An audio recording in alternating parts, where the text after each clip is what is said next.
Good morning, and thank you for joining the Michigan Chamber in the last Diversity, Equity, and Inclusion panel in our 2023 series.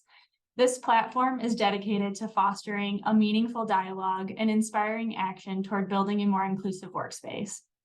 We are thrilled to have each and every one of you here today joining us in this very important event and learning how to have courageous conversations.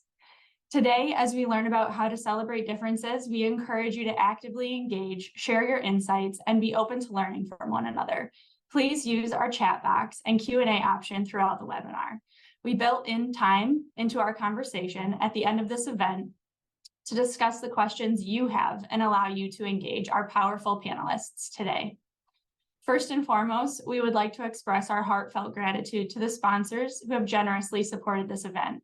Their unwavering commitment to diversity, equity, and inclusion has made this panel a reality along with the series and allowing us to come together to address these pressing issues.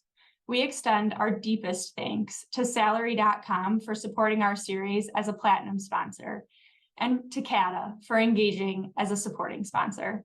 We truly appreciate your commitment to fostering a more inclusive and equitable workplace. Today, as we hope to learn from both United Wholesale Mortgage and Gordon Foods, as Aaron and Dwight share their experience in this space, breaking down these barriers at an individual and organizational level is important in creating an environment where everyone feels valued, respected, and empowered. Thank you for joining the Michigan Chamber of Commerce in this conversation today to listen, learn, and ask questions on this very important topic. Now, I'd like to turn it over to Lena Turner with our presenting sponsor, Salary.com, to give an introduction and kick off our event. Take it away, Lena. Hello, everyone, and thank you, Becky. It's great to be here. My name is Lena Turner, and I'm the Director of Diversity, Equity, and Inclusion at Salary.com, and we are proud to be a sponsor of the Chamber DEI series and support the great work that you guys are doing. For those who may not be as familiar with Salary.com, we are a SaaS company, software as a service company located in the Boston area, Waltham to be exact. In fact, we are the leading SaaS provider of compensation market data, software, and analytics, bringing more of the trusted data that employees and employers need to get pay right. Thank you so much for joining us. With that, I am excited to introduce today's moderator, Lolo Robinson, who is the Chief Marketing and Public Information Officer at Capital Area Transportation Authority. Thank you, Lolo, for being with us, and I'll turn it over to you.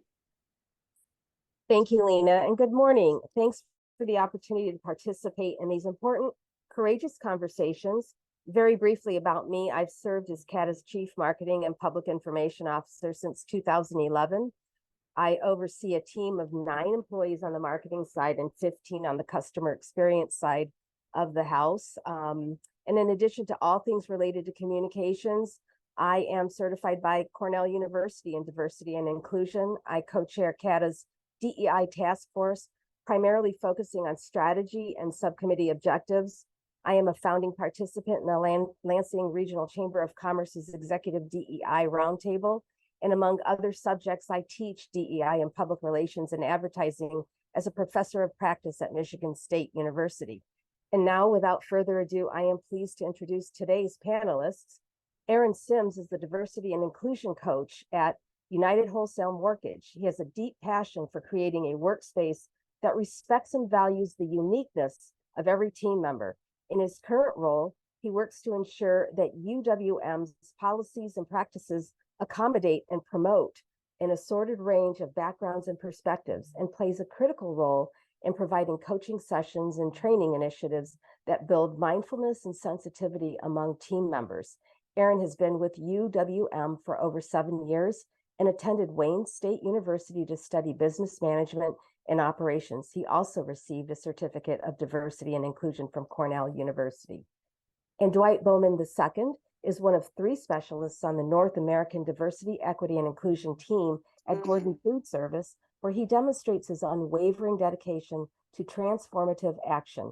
At the core of his responsibilities lies the cultivation of robust community partnerships, reinvigoration of the internal DEI champion network, and invaluable contributions to the company's DEI recruitment strategy.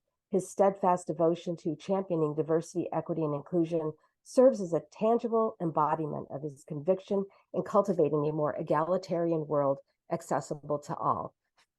And now let's get to the Q&A.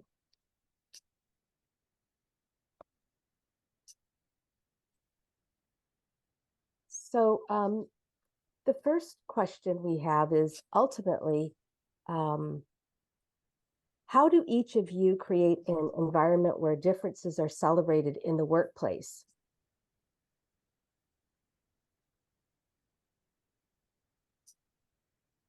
I guess I can kick things off for this question if you'd like.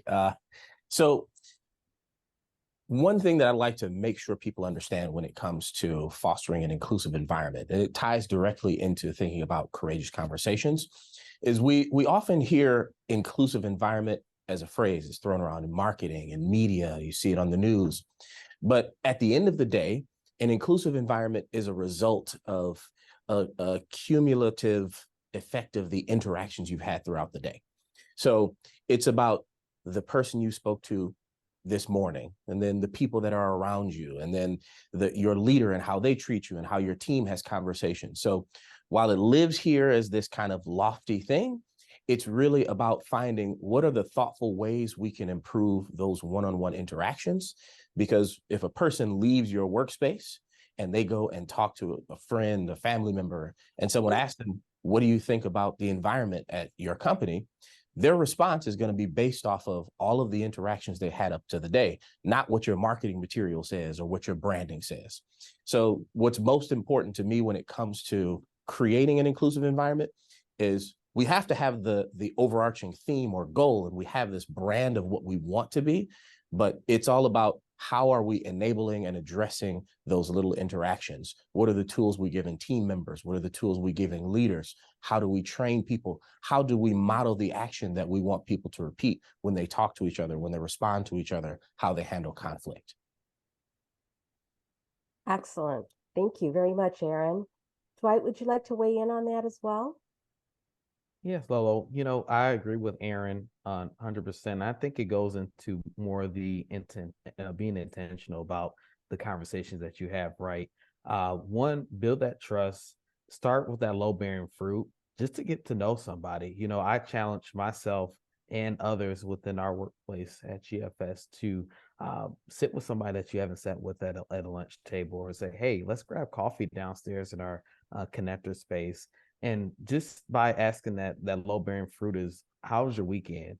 And you'll be surprised how that, especially living in Michigan, right? You can ask somebody, how's your weekend at the grocery store? And before you know it, you're in a 5 to 10-minute conversation in aisle 6, right? But when that conversation starts to unravel, that's when you get to hear about some of those shared experiences that you and that other party might have in common. Then from there, you can start to build that trust, but then start to get to know each other on a deeper level, but then start to understand each other from our different maybe demographics in terms of ethnicity, as well as how each person was raised too. Absolutely. Excellent points. And what about some examples of areas of weakness with DEI programming that you've come across in your workplace? How have you addressed them or started to address them? Yeah, I can kick that off, Lolo. One of the things that we faced, and we're continuing to do a great job and hitting the mark, is getting everyone involved in recruitment, particularly diversity recruitment. Being able to lean on so many different leaders within our organization to come out to different events. I know last couple weekends ago, we had our vice president of controller at Gordon Food Service, and our tax manager for our NAPA, so National Black Accountants Association at Western Michigan University.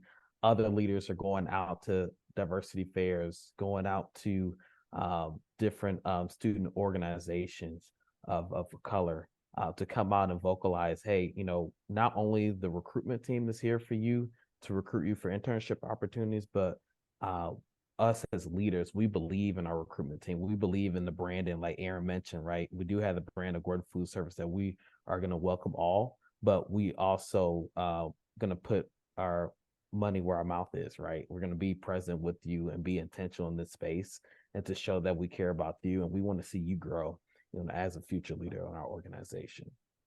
Wow, that's a very progressive approach there, Dwight. Thank you for sharing about that. Aaron, what about at UWM? Yeah, so something that I love that Dwight mentioned is being intentional with what you want to do. If I had to pick anything that we're working on getting better, and I would say this probably isn't unique to us, it's a matter of understanding that you have a lot of focuses, but you really have limited time to make some of them happen and limited time to invest in specific things. And if you really want to make change that people feel, or you really want to impact inclusion, you really want to target a specific community to support them, or you want to build this specific initiative, it all takes time. And if you want to do them well, you can't do them all at the same time. So I would say time is kind of the how they say Father Time is undefeated. It's one of the things that we have to focus on. And then you have to think about, okay, how do we prioritize? And so for us, it's really about listening to our communities.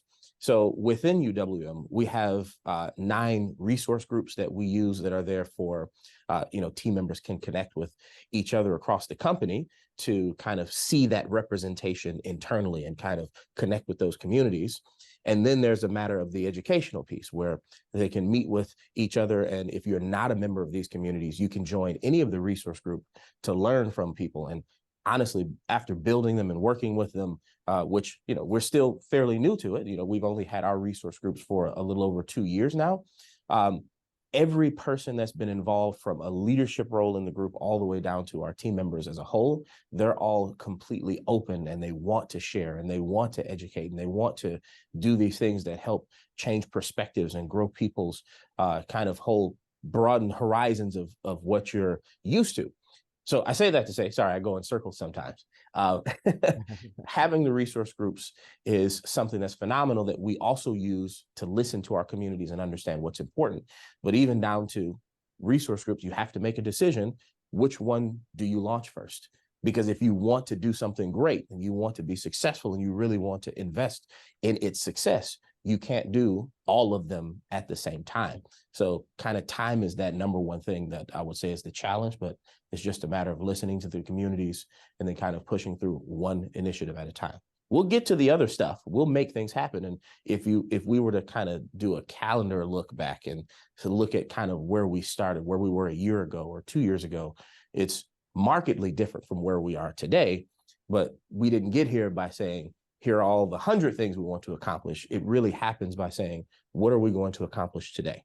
What are we going to do in the next 7 days? What will we do in the next 30? And how does it feed into the greater goal? So time is probably the number one challenge that I would say we face in figuring out, where do we invest it? How do we make sure we're doing something that's effective and truly trying to be great at being building whatever that thing is at the time.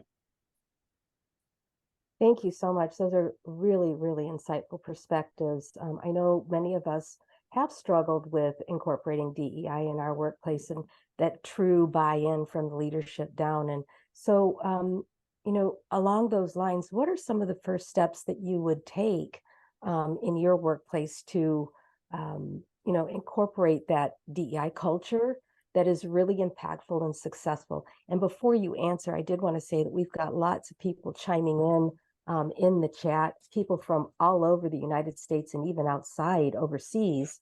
One individual indicated that they hold blind auditions for their orchestra.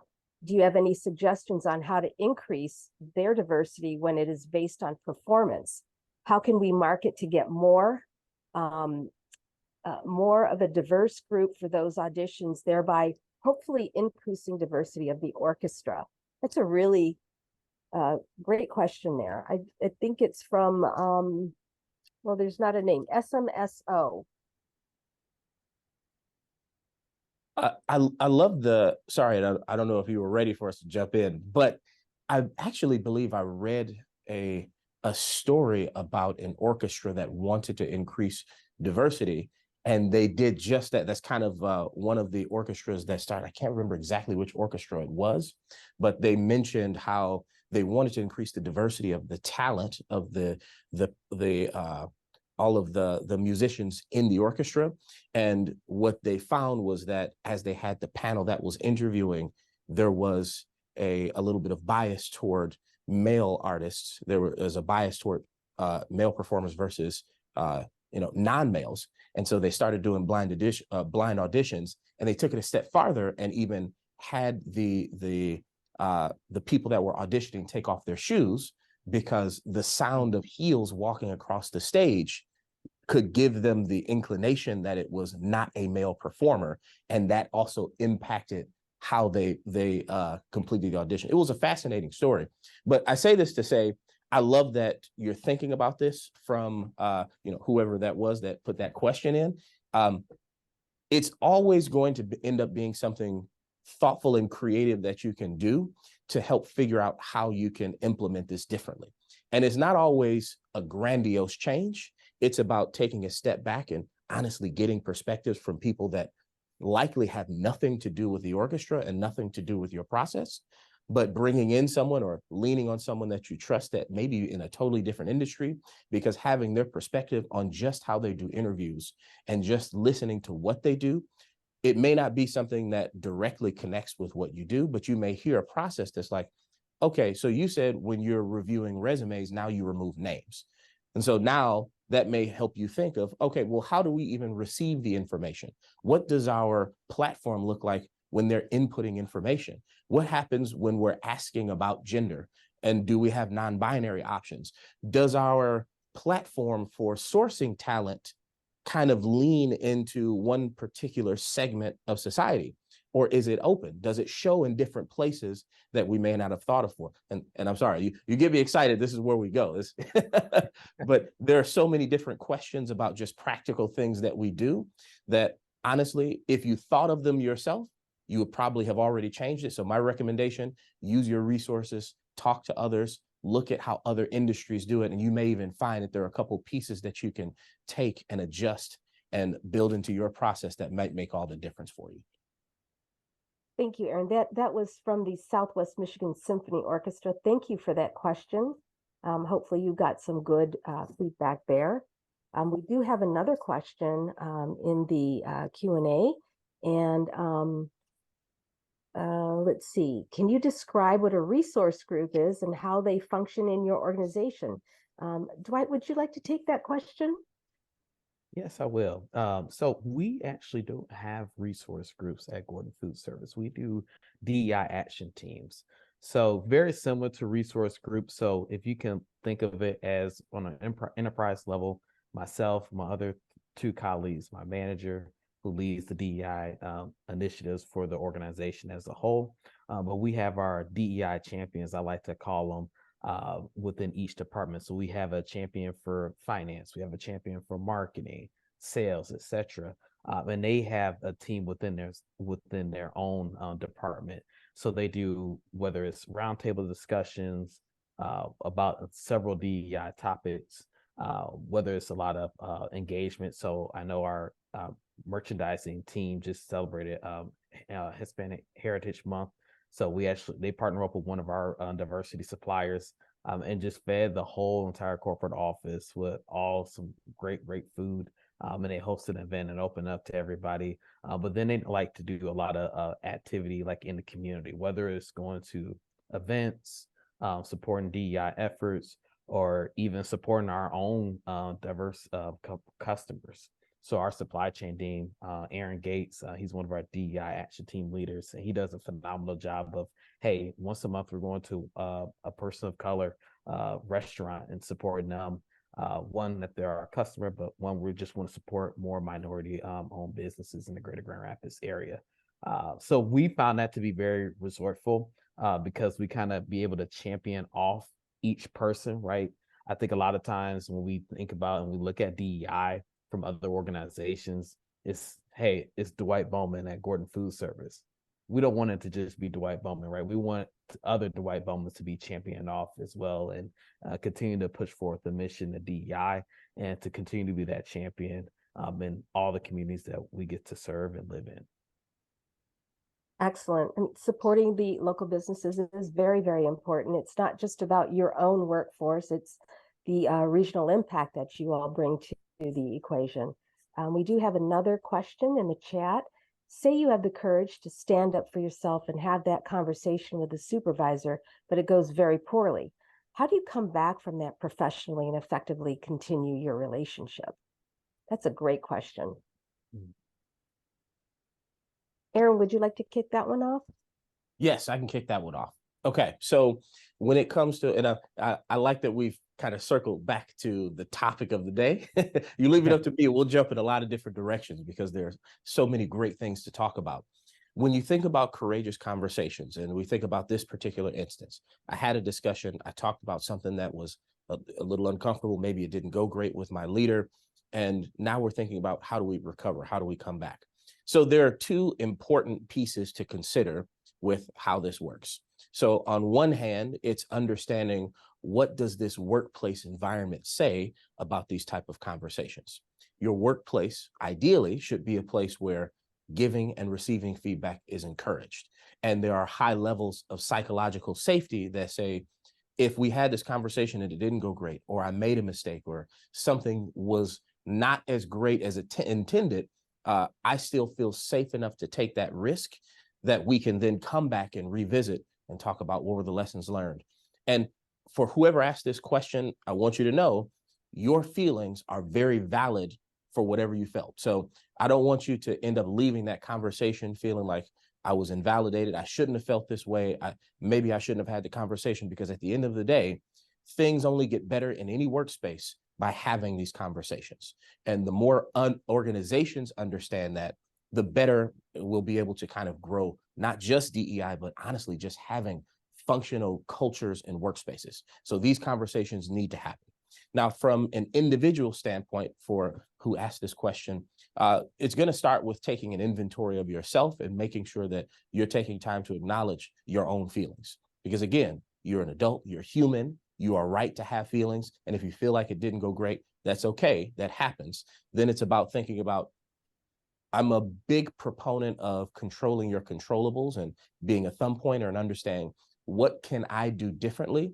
What's my lesson learned? Now, it doesn't mean that how it went was right or the response you got was correct. But at the end of the day, the one thing that we can control is ourselves and how we respond. So there's always a lesson to be learned. And then the next step is, how do I take what I've learned and apply it to fixing this scenario? Do I go back, and is it time to have a conversation now to have that follow-up? Ideally, again, if you're in a good workplace environment, that follow-up conversation should be encouraged, and your leader should want to be able to come to you and say, hey, I understand that this didn't go great. Let's level set and talk about where we are. Let's make sure we understand what each other's perspective is, and let's talk about a go-forward plan. And being very honest with you, who asked this question, if your workplace isn't a place that's supportive of that, that's something that I want you to push for within your workplace, because that's how a good culture is built. And if you have a company that blasts in the media and talks about all the time what culture looks like, and we have a functional culture, your culture should be accepting and ready to receive and give feedback. So if they're not living by those values, then that's something that definitely needs to be challenged. But those are kind of the two important things, but that's kind of where I would start thinking about. Okay, great. We have several questions now that are coming in. Can you provide techniques you encourage staff to use when having courageous conversations? Why don't we kick that over to Dwight? Yeah, no, great question. Kind of piggyback off of Aaron, and I've had some experience in this as well, my own, and even talking with other former and even current co-workers about this simple topic is, one, take a step back, and really examine yourself, whether the situation is bad, maybe it's good. I don't know the topic that might have been discussed, but evaluate yourself and say, hey, is this a good time to have this conversation? I think, as Aaron mentioned earlier, we're all adults. So our organizations, I know we're finishing up our fiscal year right now. So sometimes the business kind of gets busy. So you have to find that right time to have those conversations. Always a firm believer, and there's a time and a place, right? Number two, see how you might be. Let's say if it's a bad situation, you might feel uncomfortable. Maybe emotions are high. Make sure those emotions are manageable. Not to say to clear out emotions, but you want to make sure you're having a fruitful and very valuable conversation during that time, because in those conversations like that, you only have one opportunity to get it right and one opportunity to make sure all hearts and minds are clear. When you step into that in that room to have that conversation, maybe with your leader or maybe your coworker, and you want to make sure this all hearts and minds are clear when you leave this that office, right? Because at the end of the day, we're all together. We're all fighting for that initiative and trying to strive as an organization. We all have to work together in the spaces that we're in. So I would say that making sure to, again, all hearts and minds are clear. Make sure it's find that right time, but then make sure to do some self evaluation for yourself too before you step into that conversation. And also, a last point too, make sure you prepare.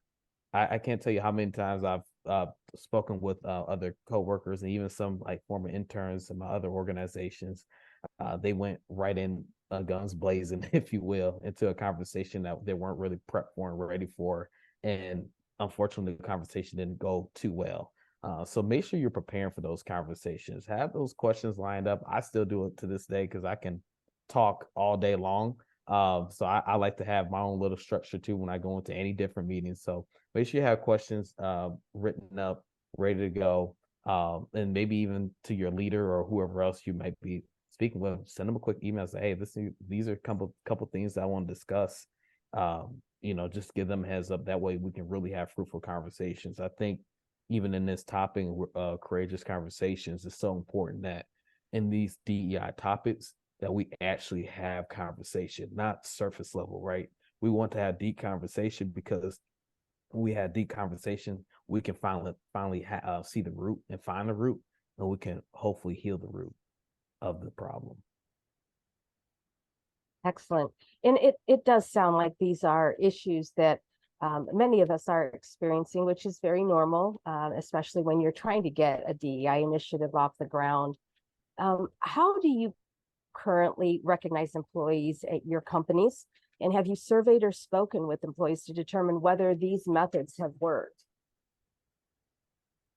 Yeah, I can jump in to start off that one. Oh, I'm sorry. Were you going to go, Dwight? Yeah, I'm sorry. That's one thing about virtual. You don't know when. Yeah, I can just kind of kick off, Aaron, on this one. One of the things, so I go back to our DEI action teams. One of the things that we do is I meet with them bi-monthly.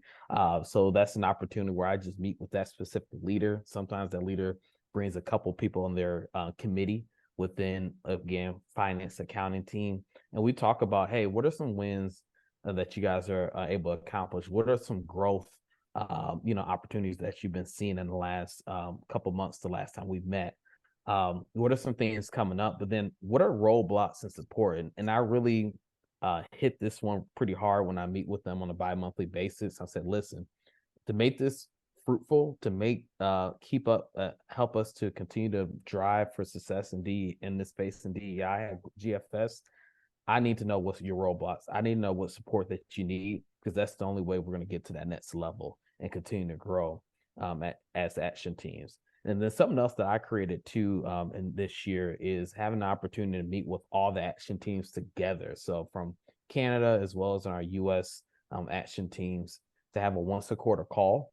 So all of us can say, hey, let's sit down together virtually and talk about all the wins that everyone's having right now, just so we can see as a whole the change that we're making and that we're seeing within our organization. But lastly, this is an opportunity where each and every person, which I make sure everyone speaks at least for a couple of minutes, to say, hey, here's some resources I've been using. Hey, I saw this article. Hey, I saw this training. You should try to take a look at this. Or, hey, you should try to use this at your next roundtable discussion, right? Because I think within the DEI space in any organization, you start to see the same materials repeated or duplicating efforts. Let's not duplicate efforts. Let's come together and share resources and best practices from enterprise level as well as the action team level. That way we're not doing the same work, but we're working together as a cohesive unit. Love Wonderful. that. Love that. Yeah. Okay, why don't we move on to another question here? Aaron, I'll pitch this one to you. What are some ideas you have had, you've used to help employees feel valued? Maybe you've implemented them, or maybe there's still brand new ideas that you'd like to share. Yeah, great question. So honestly, I think this has a direct tie into the last question, talking about recognition. And it's an interesting topic. I recently read a study. It was just released a couple of weeks ago. It's a result of some survey data from an online tool, which if you're ever curious about any of the studies or the data that I mentioned, like reach out to me, I'll gladly share it with you. But one of the things that this study talked about is the link of recognition and people feeling like they've received enough recognition, and how much of a tie it has to feelings of inclusion at the workplace. And we know that historically, there are a number of different kind of well-known process or kind of well-known situations or tropes when it comes to different layers of diversity, and how a lack of recognition can cause some of these feelings and instances to happen, whether it be, we have a very large IT team, so we have to be aware of how our women and our non-binary and transgender team members feel like their thoughts are being heard and respected, even down to, hey, I gave an idea in a meeting and no one gave me credit or recognition at that moment, but then another man or another person with a louder voice in the room gave the same idea and they were celebrated. Or team members of color that are not receiving as much recognition as their counterparts. These are things that we have to look at. Well, recognition has a very direct tie to that and a number of those places, and that creates a feeling of, do I feel like this place fosters inclusion or it does not? So in order to kind of successfully make sure that people feel valued, it's a matter of building it out from a company standpoint, making sure that the tools are there, but then teaching people, and especially your leaders, how to effectively use them to make sure that we're recognizing people consistently. So from a company standpoint, we do a number of things. We have our year-end awards, which we call our pillar awards. Our pillars are kind of our core values. So there are a lot of things that we do that are specifically tied to our pillars.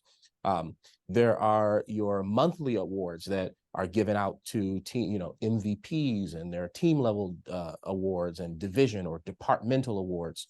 Then it comes down to, and this is my favorite part, is we have a built-in peer-to-peer recognition system that lives within our internal website that allows, and we're encouraging team members consistently to go and recognize each other. And you can give that recognition, and it's celebrated, and it's not just on our internal website and published for everyone in the company to see. It's blasted on the TV screens around the company. Like, we want to make sure that recognition is seen and heard and felt. So all of those tools are there. And then we have a number of different things that we provide our leaders to give them the ability to recognize people. Now, on the opposite end, it's great if you have all those tools, but if you're not focused on how to make those interactions happen or teaching people what our culture looks like and how to use them, that's part of where our leadership development and training team comes in. And I do a lot of one-on-one coaching with our leaders and lead training classes. And it's teaching them and helping them understand, here's how we operate as a culture. And we talk about the why, and we help them understand, here's what building the culture is about and what recognition looks like. But then it's teaching people to recognize, again, especially your frontline leaders, how do you recognize those opportunities where you should be recognizing someone? Here's a great place to use this tool. Here's a great place to use that. And then even getting some of those leaders together, which is another session we do. We grab leaders from across different areas of the company, get them in rooms together on a consistent basis, and we talk through different scenarios and have them share their experiences. Here's what we did in this situation. Here's what went well. Here's what didn't go great. So having all of that knowledge, that kind of functional knowledge that teaches them, here are the tools we have available, but here are places where you should use them. We encourage you to give out this. We encourage you to recognize this. You may have missed an opportunity here. Because again, if people already knew how to do this stuff, it would just be happening consistently. So How can we teach them to use the tools? How can we teach them to recognize these moments? And as a result, with us understanding how it affects the data on the back end, how it affects feelings of inclusion, our different BIPOC communities, we teach the behaviors, and then the behaviors then create the results that we're looking for. Those are some excellent recommendations, Aaron. I think I will be taking that back to our task force, and I'm sure many others in the audience will be doing the same. So thank you for sharing that. Can you share some key guidelines that are necessary to create open lines of communication with employees so they feel safe sharing their honest feedback? I think you touched on that a little bit. How does this play into an inclusive work environment? And I'll have Dwight respond to that question. Yeah, no, great question. I would say first is at the end of the day, with the programs and with the great team members like Aaron and his organization and doing great work and setting the foundation, right, for the organization, for all employees to kind of come together as one, you have to take that initiative. So something that I've done, and maybe I'm just a people person in general, is I went ahead and reached out to my colleague who is around young professional in digital marketing. She's on one opposite end of the building. I'm on the other opposite end of the building, but we got connected. And I told her, I said, you know what, we need to get together and just get young professionals together. And that's something we did. And we started having lunches here at our corporate office in Grand Rapids. And since then, we've been able to meet other people from all walks of life, come together, just lunch and connect, because we realized within our corporate building alone is 2,000, roughly 2,000 people in one building. So you can only imagine, you can kind of get siloed in your own little area, if you will. So with that said, to kind of answer the question is, taking that initiative to create an opportunity where inclusion can start happening and those conversations can start happening, whether it's with your young professional group. That's another topic that's not really talked about within the DEI space of the age gap that's in the workplace. Like a lot of us, we actually talked about this in our last lunch, how we kind of work with our parents now, our parents age people, but we're not able to meet each other who are like-minded in age and in our points in career. Something I also have done is get together with some of the African Americans within our organization too for lunch. I said, hey, here's a space where we can all connect and get together. And again, we open up to everybody, but just something to say, hey, people that it's good to always tell people it's good to have DEI initiatives, but it's also good to make sure you see somebody that looks like you, right, within the workplace. And seeing somebody that looks like you in the workplace, it goes a long way when it comes to staying with the company and not really looking for more opportunities. It helps lower down that turnover, right? So I think if you, as an employer that's on this call today, or an employee within your organization, I encourage you to be intentional, take that initiative, and to create those spaces after your organization has already filled in that foundation work. Thank you, Dwight, very much. We have a question here from S. LeBlanc. Why do DEI programs and initiatives only seldom include mental health as a vulnerable population to look out for? Aren't people with mental health challenges as marginalized and disadvantaged as anyone according to other characteristics? I can jump in on that one. So I think one of the challenges that a lot of organizations face when it comes to thinking about mental health and mental wellness is, one, there's this feeling of we're a banking company, a financial institutions company, a restaurant, a this, or that. We're not mental health experts. So there's like a fear of wanting to go into trying to provide resources for it. And to be honest, I think mental health and mental wellness and mental challenges honestly span beyond just DEI. Like, it's a people thing, and every organization has people. So it really should be one of the things that's on the forefront of your teams, whatever your team, if you have human resources, HR, our team, we have team member services, whatever your organization's, resource is for focusing on people, that should be something that's in the forefront of their mind, because at the end of the day, the people are what make the organization. A business is not just a floaty entity in the sky. And mental wellness and mental health should not just be limited to a resource group or a one thing, or what, because with everything that's going on in our economy and so many things to worry about, and just in general, that I don't know about you all, I'm married. I've been married for 10 plus years. I've got 3 kids. My mind is going crazy all the time, just thinking about, did I make sure that my kids all brushed their teeth and got dressed appropriately? What kind of homework do we have going? You know what I mean? So mental health and mental wellness is kind of in that layer of intersectionality where it touches every group, but it's also even more important for certain groups that have a little bit more of a history of, like, because of the oppression of the groups, because of the way people are treated, like it's even more important to certain communities. So I would say it's that fear of wanting to dive into those areas because organizations feel like they aren't experts. But in reality, it should be something that's on the forefront, and honestly should be built into every resource group and should be the forefront of every company, especially knowing that at the end of the day, you'll never be able to run a company without people. So just my 2 cents on it. Thank you. That generated a lot of reactions, positive reactions. So thank you for that. We have another really excellent question here. How do you prevent DEI in conversations in general from becoming a checklist and still maintain authenticity? I think that's a struggle that many organizations face. Yeah, no, I'll kick it off on there. I think that's a great question. It kind of goes back into how you have those confrontations or discussions, if you will, with your, let's say your leader or your coworker, right? We have to take a step back, and this is for everybody across the board, whatever background or ethnic background, whatever you, who you are, to say, hey, let me take a step back. And I actually, I'll push that to the side. I attended a Black History Month gala.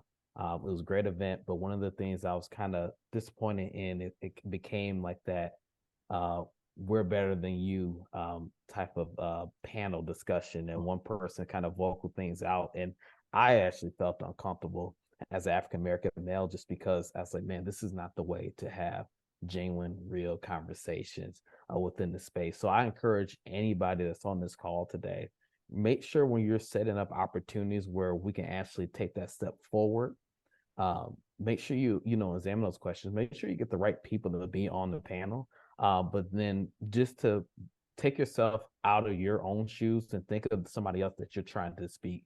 Know your demographics. If you know your demographics, is this going to be a first DEI event, you may not want to go a little bit too deep within the space. You want to find that low-bearing fruit to have those small step conversations. And it goes back to, I think, Aaron, you called this out earlier on the call today.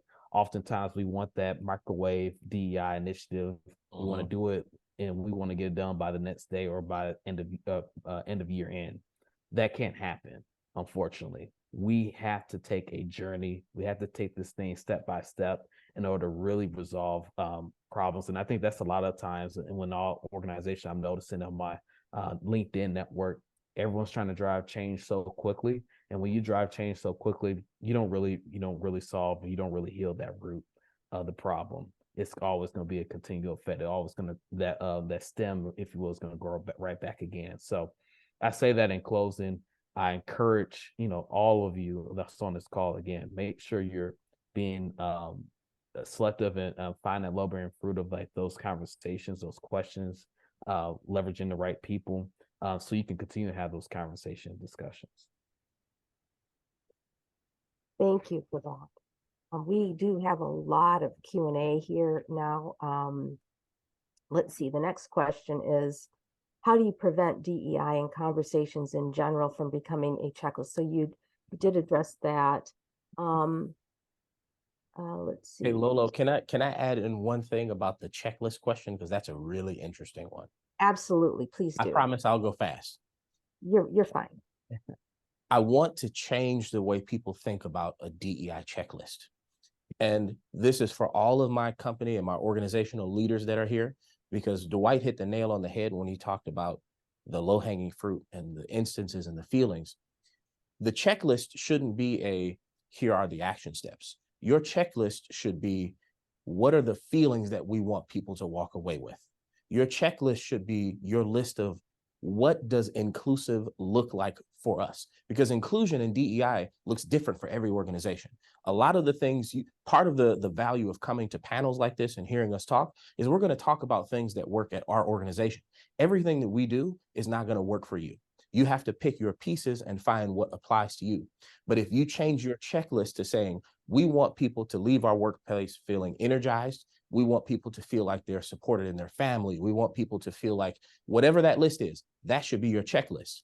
And if that's your checklist, then it becomes, it's okay to check that box, because now you're taking actions that help get people to those feelings. The checklist can't be the action, because when you do the action, it stops, it's done, checklist is over. Making sure people leave your workplace feeling a certain way is something you have to do daily. Make that your checklist, and then let your actions and your initiatives align with that. Thank you. Very powerful message there. Let's see. How do you prioritize DEI initiatives within known or perceived time constraints when presenting them to leaders for support? Is prioritization aligned with corporate strategy, culture, or other business goals? I'll kick off this one. So it's an interesting thing to think about, because when it comes to prioritizing DEI strategy and DEI initiatives, a lot of the things that will create success in those areas do not result in specific metrics, numbers, and measurements. However, there are a number of them that do.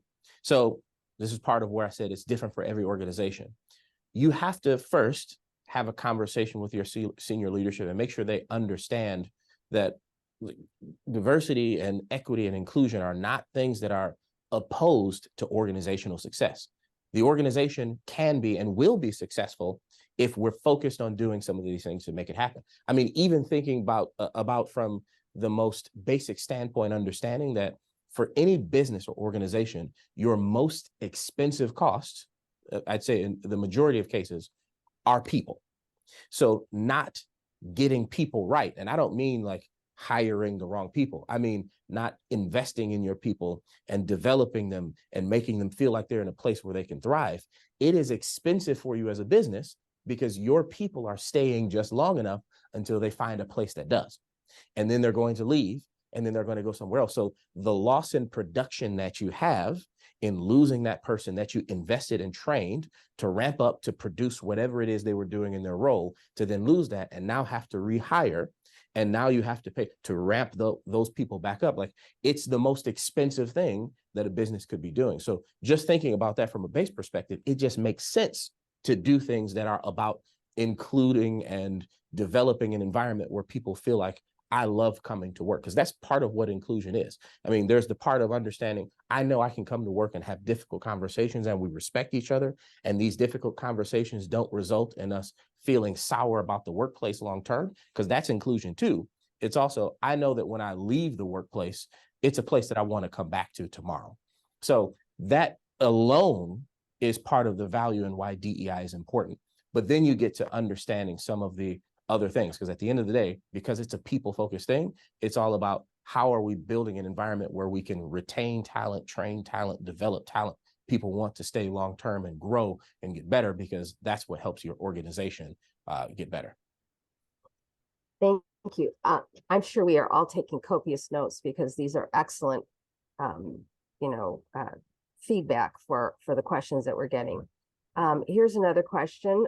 How can a company utilize its own diversity stats of race and gender to better address DEI growth initiatives? Should a company look at the stats to make changes to a traditional style of leadership within the company?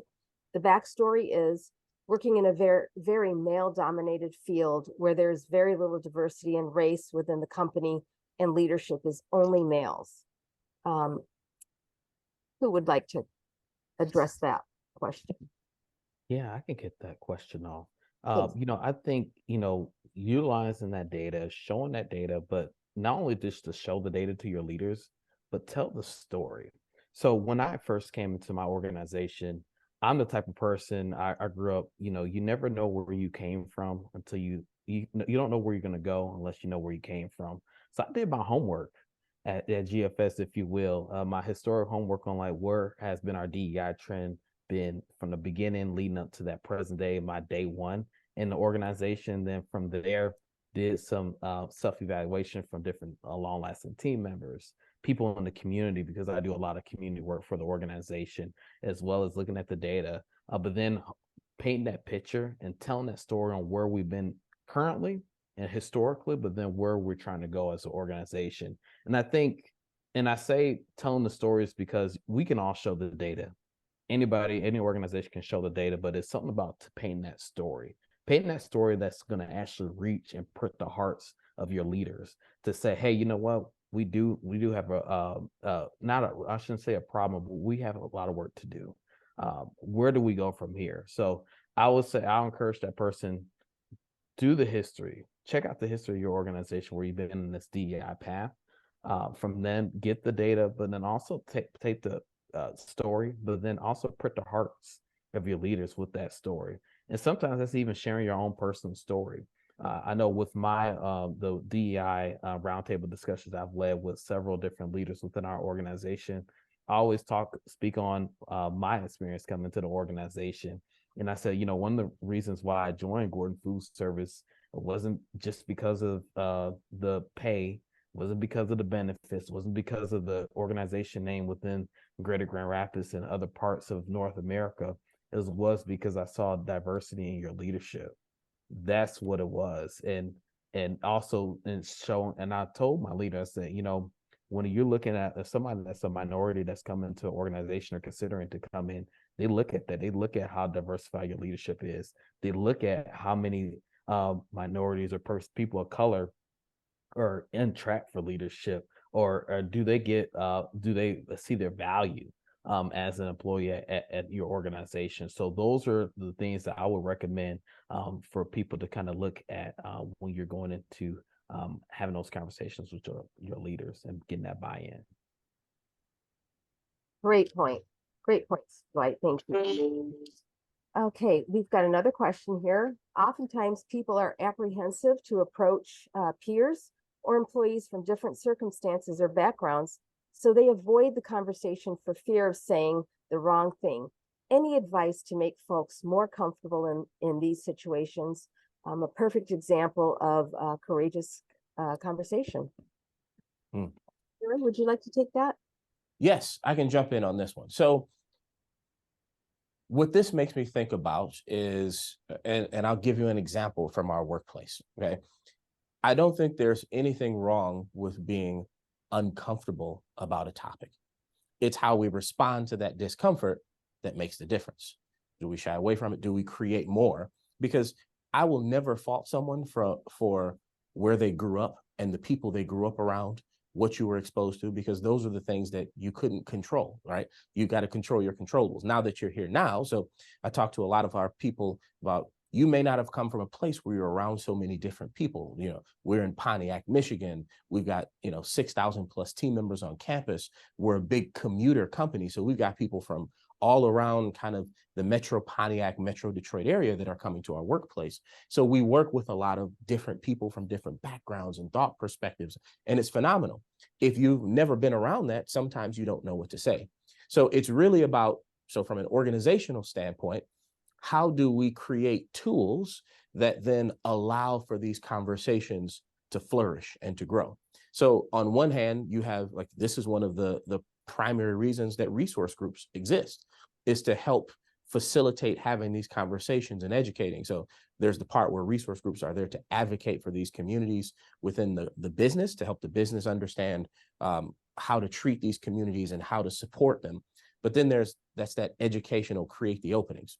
But the example that I want to give is, so one of our leaders, so we talk all the time about celebrating cultural milestones and family milestones and history, like celebrate that within your team. talk to your team about it, celebrate it within your team huddles and meetings. We want that to be a part of what happens. And so I had one of our leaders come to me a while ago and said, hey, look, Aaron, I love that you're talking about this and I want to talk about this, but I'll be honest, as a middle-aged white man, like, I don't want to seem disingenuous or weird, like kind of bringing up this thing that I'm not the expert in. Like, I want to celebrate it, but I don't want it to come across that way. And I say, you know what? I appreciate that feedback. I got you. I'm going to help you out. And at that time, so we have, again, on our internal website, we publish what we call kind of culture posts, for lack of better words, where we celebrate different cultural milestones and heritage and stuff like that. At the time, this was a few years ago, we had around 12 or 17 of them. And so what we did was we started to publish more content, and that has grown to today being around 65, 67 some odd different culture posts, so to speak. So milestone or short reads, 2-minute articles that go on our internal website that talk about different heritages and backgrounds and cultures and countries, regions, ethnicities, you name it. And when we started to publish more, I went back to that leader and I said, hey, listen, I love that you said that. So as we talked, like, I want you to feel comfortable doing that. But what we're going to do is create this content, and I want you to use this content as part of your topics for your team meetings and your huddles, which we do. We have huddles almost daily. We have team meetings weekly. I said, I want you to make this a part of your process to celebrate it. And by you not having to seem like you're the expert in something you're not, because we don't want you to do that, because that takes away from inclusion. That doesn't improve it. You can bring these articles in and just say, hey, here's something that's going on today. If any of you celebrate this, I'd love to have you talk about it, and create that space for team members to start having those conversations. Say, oh, I'm Albanian. I love Albanian Heritage Month and Albanian Independence Day, or this is Krishna Janmashtami. This is Juneteenth. This is something that's important to me. And then it starts creating an environment where those conversations happen normally. So build in the tools that allow people to use it. And as that stuff just becomes part of your environment and your culture, it makes all of the one-on-one conversations start to happen a little bit easier, because we know that this is a place where this stuff thrives and where it happens. Thank you so much, Aaron. So that does bring us to the end of the Q&A period. It has been an absolute pleasure to get to know more about the critically important work you're doing at both United Wholesale Mortgage and Gordon Food Service. There are so many additional questions that have been submitted, and hopefully we can get answers back to the attendees. Thank you for sharing this morning. Thanks to the audience for attending. I will now turn the program over to Amanda Toy with the Michigan Chamber of Commerce. Thank you so much. Thank you, Lolo. Hi, I'm Amanda Toy with the Michigan Chamber, and I am so grateful for today's takeaways on how to have courageous conversations. Thank you, Lolo, for doing an amazing job moderating today, and for both of our wonderful panelists who shared such amazing thought expertise, Aaron and Dwight. We're really grateful for you and the time and commitment to prepare for this and to present to an overwhelming number of attendees on the program this morning. This event would not be possible without the support of our sponsors. I'd like to personally recognize both our platinum sponsor, Salary.com. Lena, thank you so much for being with us today as well, and our supporting sponsor, CATA. We appreciate all that you do. So many of you attending today are proud members of the Michigan Chamber, and for that, I say thank you. Our members are amazing, and the Michigan Chamber has one mission: to help Michigan businesses succeed. So if you are interested in becoming a member and you aren't already, let's get you on board. I'd love to personally hear from you and discover how we can continue to help you and your workplace grow and excel. And lastly, to all of you, thank you so much for attending today's event. We had overwhelming response for this event. The chat box was so interactive. I think that might be a record for us. And we do want to hear from you some feedback. So please expect a survey in your email inbox later today from the Michigan Chamber. A very brief survey. We'd really like your input on this particular event as we go forward into 2024. Your input really matters. Have a great day, everyone. And thank you so much for being part of the Michigan Chamber community.